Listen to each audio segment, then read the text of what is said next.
Mas tumitindi at mas nagiging kapanapanabik ang mga kaganapan sa Sigabo dahil simula Lunes siwa, magsisimula na ang inaabangang pangalawang yugto ng kwento.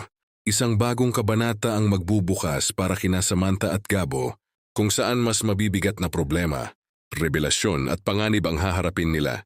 Tuluyan ng magbabago ang mundo ni Samantha.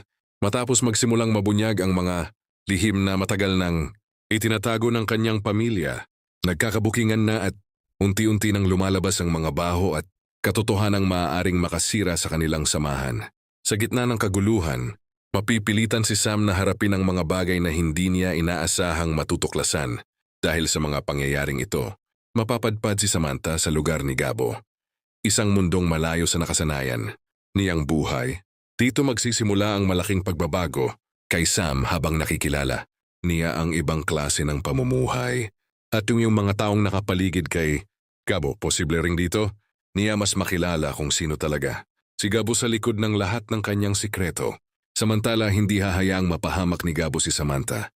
Sa gitna ng mga kalabang nagbabanta at mga sikretong unti-unting nabubunyag, gagawin umano ni Gabo ang lahat para maprotektahan si Sam. Habang mas lumalalim ang kanilang samahan, mas magiging mahirap para kay Gabo na ilayo si Samantha sa mapanganib niyang mundo.